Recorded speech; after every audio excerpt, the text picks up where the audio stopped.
GSC पाठ्यक्रम में सम्मिलित कहानियों का वाचन हम यहाँ सुन रहे हैं।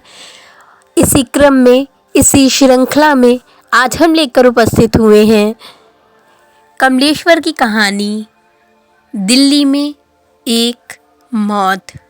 तो आइए चलते हैं अपनी कहानी दिल्ली में एक मौत। यह कहानी यूपीएससी के पाठ्यक्रम में लगी हुई है। आप सभी को ज़रूर सुनना चाहिए। जो लोग उत्तर प्रदेश असिस्टेंट प्रोफेसर की तैयारी कर रहे हैं या कोई अन्य तैयारी भी कर रहे हैं तो यह कहानी ज़रूर सुननी चाहिए। चलिए तो हम चलते हैं अपनी कहानी पर। मैं चुपचाप खड़ा सब देख रहा हूँ और अब ना जाने क्यों मुझे मन में लग रहा है कि दीवान चंद की शव यात्रा में कम से कम मुझे तो शामिल हो ही जाना चाहिए था।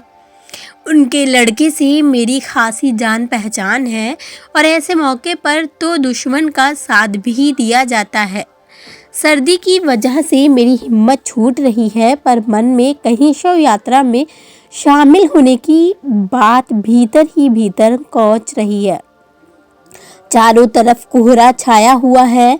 सुबह के 9 बजे हैं, लेकिन पूरी दिल्ली धुंध में लिपटी हुई है।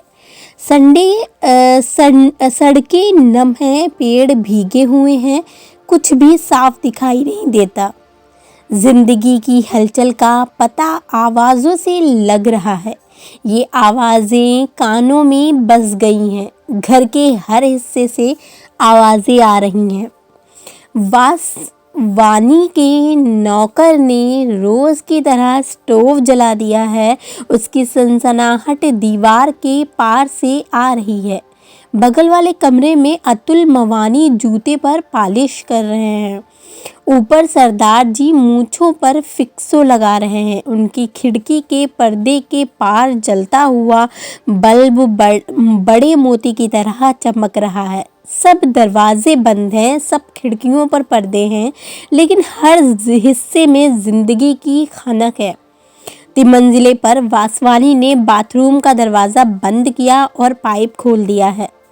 कोहरे में बसें दौड़ रही हैं। जूं जूं करते भारी टायरों की आवाज़ें दूर से नज़दीक आती हैं और फिर दूर होती जाती हैं। मोटर रिक्शे बेतहाशा भागे चले जा रहे हैं।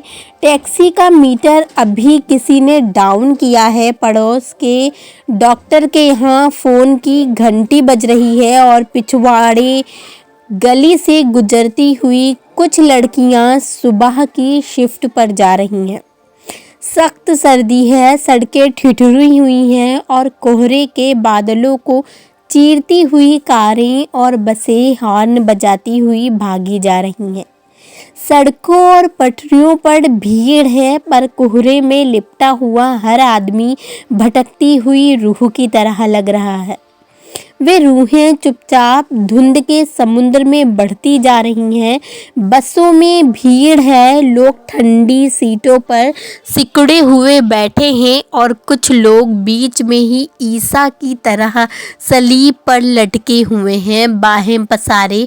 उनकी हथेलियों में कीले नहीं हैं, बस की बर्फीली चमकदार छड़ें हैं। और ऐसे में दूर से एक अर्थी सड़क पर आ चली रही है। इस अर्थी की खबर अखबार में है, मैंने अभी अभी पढ़ी है। इसी मौत की खबर होगी। अखबार में छपा है आज रात करोल बाग के मशहूर और लोकप्रिय बिजनेस मैग्नेट सेठ दीवान चंद की मौत इरविन अस्पताल में हो गई। उनका शव कोठी पर लाया गया है। कल सुबह 9 बजे उनकी अर्थी आर्य समाज रोड से होती हुई पंचकुइयां शमशान भूमि में दाह संस्कार के लिए जाएगी। और इस वक्त सड़क पर आती हुई यह अर्थी उन्हीं की खामोशी। कुछ लोग टोपियां लगाए और मफलर बांधे हुए खामोशी से पीछे पीछे आ रहे हैं। उनकी चाल बहुत धीमी है। कुछ दिखाई पड़ रहा है, कुछ नहीं दिखाई पड़ रहा है, पर मुझे ऐसा लगता है अर्थी के पीछे कुछ आदमी हैं। मेरे दरवाजे पर दस्तक होती है। मैं अखबार का एक तरफ रख कर दरवाज़ा खोलता हूँ। अतुल मवानी सामने खड़ा है। यार क्या मुसीबत है, आज कोई आयरन करने वाला भी नहीं आया, ज़रा अपना आयरन देना, अतुल कहता है तो मुझे तसल्ली होती है। नहीं तो उसका चेहरा देखते ही मुझे खटका हुआ था कि कहीं शव यात्रा में जाने का बवाल ना खड़ा कर दे। मैं उसे फ़ौरन आयरन दे देता हूँ और निश्चिंत हो जाता हूँ कि अतुल अब अपनी पैंट पर लोहा करेगा और दूतावासों के चक्कर काटने के लिए निकल जाएगा। जब से मैंने अखबार में सेठ दीवान चंद की मौत की खबर पढ़ी थी, मुझे हर क्षण यही खटका लगा था कि कहीं कोई आकर इस सर्दी में शव के साथ जाने की बात ना कह दे। बिल्डिंग के सभी लोग उनसे परिचित थे और सभी शरीफ दुनियादार आदमी थे। तभी सरदार जी का नौकर जीने से भड़बड़ाता हुआ आया और दरवाज़ा खोलकर बाहर जाने लगा। अपने मन को और सहारा देने के लिए मैंने उसे पुकारा, धर्मा कहाँ जा रहा है? सरदार जी के लिए मक्खन लेने, उसने वहीं से जवाब दिया। तो लगे हाथों लपक कर मैंने भी अपनी सिगरेट मंगवाने के लिए उसे पैसे थमा दिए। सरदार जी नाश्ते के लिए मक्खन मंगवा रहे हैं, इसका मतलब है वे भी शव यात्रा में शामिल नहीं हो रहे हैं। मुझे कुछ और राहत मिली। जब अतुल मवानी और सरदार जी का इरादा शव यात्रा में जाने का नहीं है तो मेरा कोई सवाल ही नहीं उठता। इन दोनों का या वासवानी परिवार का ही सेठ दीवान चंद के यहाँ आना जाना था। मेरी तो 4-5 बार की मुलाकात भर थी। अगर ये लोग ही शामिल नहीं हो रहे तो मेरा सवाल ही नहीं उठता। सामने 12 बजे पर मुझे मिसेस वासवानी दिखाई पड़ती हैं। उनके खूबसूरत चेहरे पर अजीब सी सफ़ेदी और होठों पर पिछली शाम की लिपस्टिक की हल्की लाली अभी भी मौजूद है। गाउन पहने हुए वे निकली और अपना जूड़ा बांध रही हैं। उनकी आवाज़ सुनाई पड़ती है, डाश लग ज़रा मुझे पेश देना प्लीज़। मुझे और राहत मिलती है। इसका मतलब कि मिस्टर वासवानी भी मैयत में शामिल नहीं हो रही हैं। दूर आर्य समाज रोड पर वह आरती बहुत आहिस्ता आहिस्ता बढ़ती आ रही है। अतुल मवानी मुझे आयरन लौटाने आता है। मैं आयरन लेकर दरवाज़ा बंद कर लेना चाहता हूँ पर वह भीतर आकर खड़ा हो जाता है और कहता है, तुमने सुना दीवान चंद जी की कल मौत हो गई है? मैंने अभी अखबार में पढ़ा। मैं सीधा सा जवाब देता हूँ ताकि मौत के बाद आगे ना बढ़े। अतुल मवानी के चेहरे पर सफ़ेदी झलक रही है। वह शेव कर चुका है। वह आगे कहता है, बड़े भले आदमी थे दीवान चंद। यह सुनकर मुझे लगता है कि अगर बात आगे बढ़ गई तो अभी शव यात्रा में शामिल होने की नैतिक जिम्मेदारी हो जाएगी। इसलिए मैं कहता हूँ, तुम्हारे उस काम का क्या हुआ? बस मशीन आने भर की देर है, आते ही अपना कमीशन तो खड़ा हो जाएगा। यह कमीशन का काम भी बड़ा बेहुदा है पर किया क्या जाए। 8-10 मशीनें मेरे थ्रू निकल गई तो अपना बिजनेस शुरू कर दूंगा। अतुल मवानी कह रहा है, भाई शुरू में जब मैं यहाँ आया था तो दीवान चंद ने बड़ी मदद की थी मेरी। उन्हीं की वजह से कुछ काम धाम मिल गया। लोग बहुत मानते थे उन्हें। फिर दीवान चंद का नाम सुनते ही मेरे कान खड़े हो जाते हैं। तभी खिड़की से सरदार जी सिर निकाल कर पूछते हैं, मिस्टर मवानी कितने बजे चलना है? वक्त तो 9 बजे का था। शायद सर्दी और कोहरे की वजह से कुछ देर हो जाए, वह कह रहा है। और मुझे लगता है कि यह बात शव यात्रा के बारे में ही है। सरदार जी का नौकर धर्मा मुझे सिगरेट देकर जा चुका है और ऊपर मेज पर चाय लगा रहा है। तभी मिसेस वासवानी की आवाज़ सुनाई पड़ती है, मेरा ख्याल से प्रमिला वहाँ ज़रूर पहुँचेगी। क्यों डासलग, पहुंचना तो चाहिए, तुम ज़रा जल्दी तैयार हो जाओ। कहते हुए मिस्टर वासवानी बारसे से गुज़र गए। अतुल मुझसे पूछ रहा है, शाम को कॉफ़ी हाउस की तरफ आना होगा? शायद चला आऊँ। कहते हुए मैं कंबल लपेट लेता हूँ और वह वापस अपने कमरे में चला जाता है। आधे मिनट बाद ही उसकी आवाज़ फिर आती है, भाई बिजली आ रही है? मैं जवाब देता हूँ, हाँ आ रही है। मैं जानता हूँ कि वह इलेक्ट्रिक रॉड से पानी गर्म कर रहा है, इसलिए उसने यहाँ पूछा है।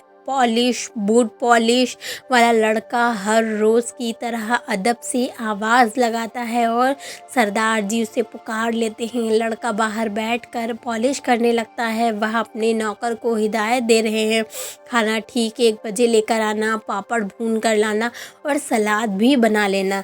मैं जानता हूँ सरदार जी का नौकर कभी वक्त से खाना नहीं पहुँचाता और ना उनके मन की चीज़ें ही पकाता है। बाहर सड़क पर कोहरा भी घना है, सूरज की किरणों का पता नहीं। कुलचे छोले वाले वैष्णव ने अपनी रेडी लाकर खड़ी कर ली है। रोज़ की तरह वह प्लेटें सजा रहा है। उनकी खनखनाहट की आवाज़ आ रही है। 7 नंबर की बस छूट रही है। सूलियों पर लटके ईसा उसमें चले जा रहे हैं और क्यू में खड़े और लोगों को कंडक्टर पेशगी टिकट बांट रहा है। हर बार जब भी वह पैसे वापस करता तो रेज़गाड़ी की खनक यहाँ तक आती। धन में लिपटी हुई रूह के बीच काली वर्दी वाला कंडक्टर शैतान की तरह लग रहा है। और अर्थी अब कुछ और पास आ गई। नीली साड़ी पहन लूँ, मिसेज वासवानी पूछ रही हैं। वासवानी के जवाब देने की घुटी घुटी आवाज़ से लग रहा है कि वह टाई की नाट ठीक कर रहा है। सरदार जी के नौकर ने उनका सूट ब्रश से साफ करके हैंगर पर लटका दिया है और सरदार जी शीशे के सामने खड़े पगड़ी बांध रहे हैं। अतुल मवानी फिर मेरे सामने से निकला। पोर्टफोलियो उसके हाथ में है। पिछले महीने बनवाया हुआ सूट उसने पहन रखा है। उसके चेहरे पर ताजगी और जूतों पर चमक है। आते ही वह मुझसे पूछता है, तुम नहीं चल रहे हो? और मैं जब तक पूछूं कि कहाँ चलने को वह पूछ रहा है, वह सरदार जी को आवाज़ लगाता है, आइए सरदार जी, अब देर हो रही है, 10 बज चुका है। 2 मिनट बाद सरदार जी तैयार होकर नीचे आते हैं कि वासवानी ऊपर से ही मवानी का सूट देखकर पूछता है, ये सूट किधर सिलवाया? उधर खान मार्केट में। बहुत अच्छा सिला है, टेलर का पता हमें भी देना।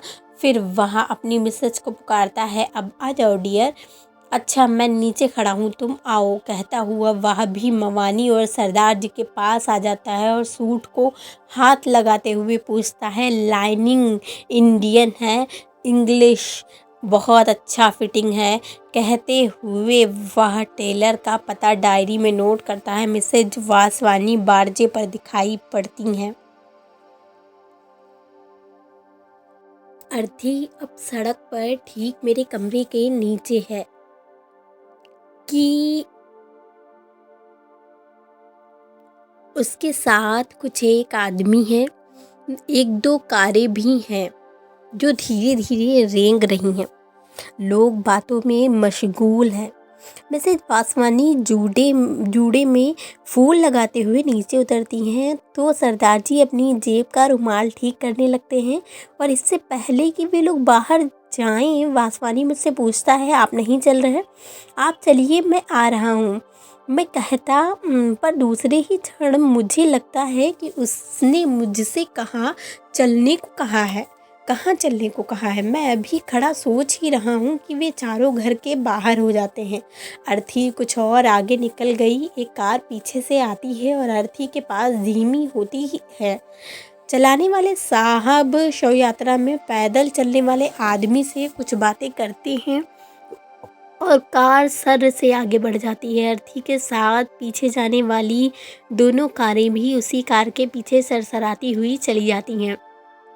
मिसेज वासवानी और वे तीनों लोग टैक्सी स्टैंड की ओर जा रहे हैं। मैं उन्हें देखता हूँ। मिसेज वासवानी ने फर कॉलर डाल रखा है और शायद सरदार जी अपने चमड़े के दास्ताने पहने हैं और वे चारों टैक्सी में बैठ जाते हैं।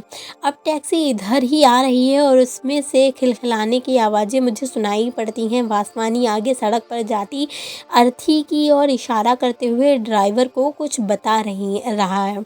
मैं चुपचाप खड़ा सब देख रहा हूँ और अब ना जाने क्यों मुझे मन में लग रहा है कि दीवान चंद की शव यात्रा में कम से कम मुझे तो शामिल हो ही जाना चाहिए था। उनके लड़के से मेरी खासी जान पहचान है और ऐसे मौके पर तो दुश्मन का भी साथ दिया जाता है। सर्दी की वजह से मेरी हिम्मत छूट रही है, पर मन में कहीं शव यात्रा में शामिल होने की बात भीतर ही भीतर कौंच रही है। उन चारों की टैक्सी अर्थी के पास धीमी होती है। मवानी गर्दन निकाल कर कुछ कहता है और दाहिने से रास्ता काटते हुए टैक्सी आगे बढ़ जाती है। मुझे धक्का सा लगता है और मैं ओवरकोट पहनकर चप्पलें डालकर नीचे उतर आता हूँ। मुझे मेरे कदम अपने आप अर्थी के पास पहुंचा देते हैं और मैं चुपचाप उसके पीछे पीछे चलने लगता हूँ।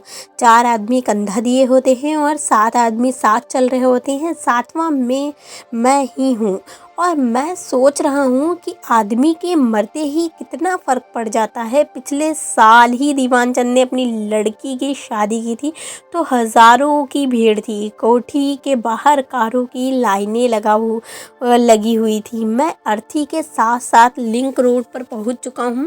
अगले मोड़ पर पंचकुइया शमशान भूमि है और जैसे ही अर्थी मोड़ पर घूमती है लोगों की भीड़ और कारों के कतार मुझे दिखाई देने लगती है। कुछ स्कूटर भी खड़े हैं। औरतों की भीड़ एक तरफ खड़ी है।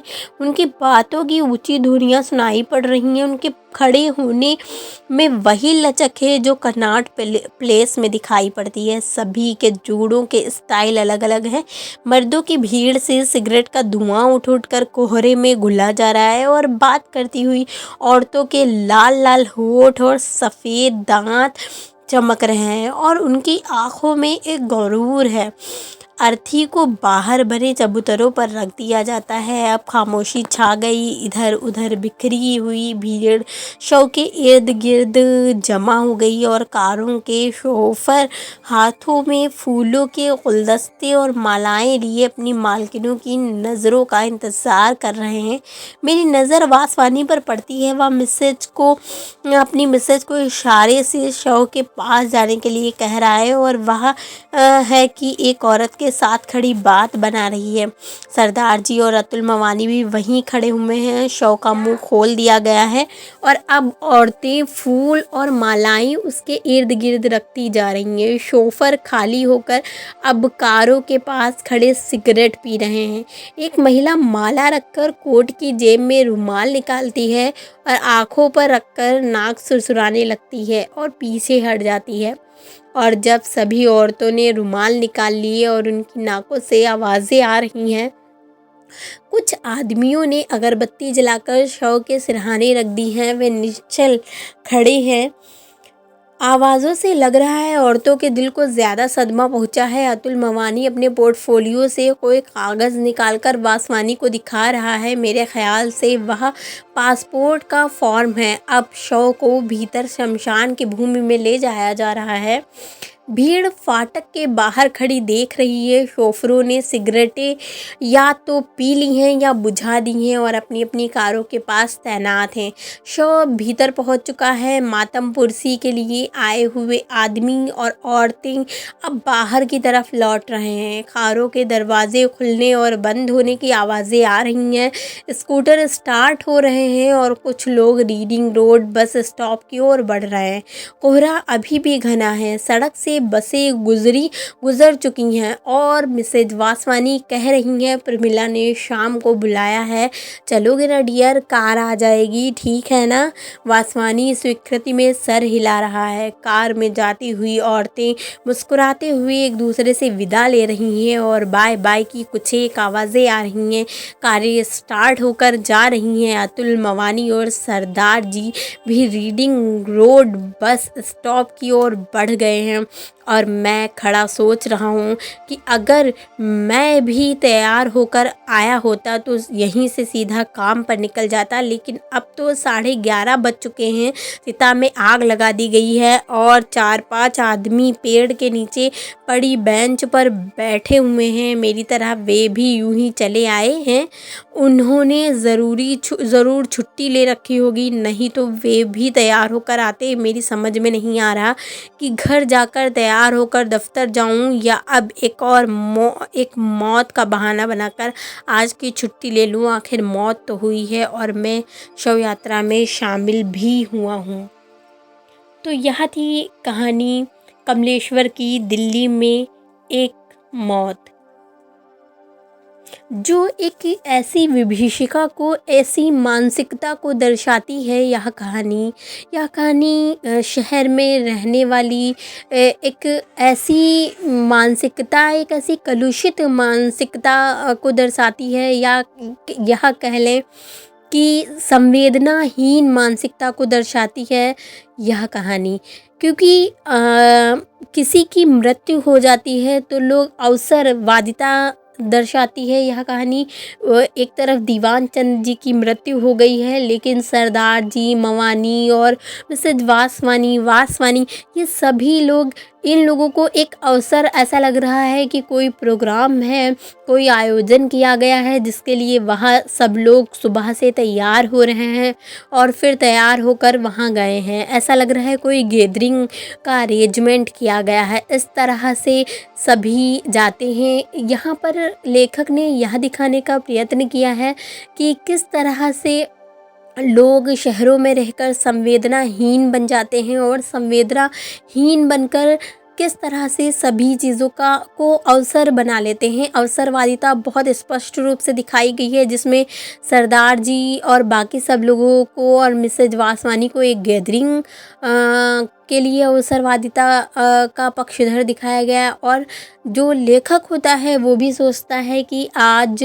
जो मैं इस शोक सभा में मैं सम्मिलित हुआ हूँ, उसके लिए मैं एक छुट्टी ले सकता हूँ। यह भी उसकी अवसरवादिता को स्पष्ट करता है। तो शहरों में रहकर किस तरह व्यक्ति संवेदनाशील और संवेदनाहीन और अवसरवादी बन जाता है, यह इस कहानी में बहुत स्पष्ट रूप से दिखाया गया है। आशा करती हूँ आपको यह कहानी पसंद आई होगी। अगर यह कहानी पसंद आए कमेंट बॉक्स में ज़रूर बताइए और चैनल को लाइक, शेयर एंड सब्सक्राइब करिए। बहुत बहुत धन्यवाद।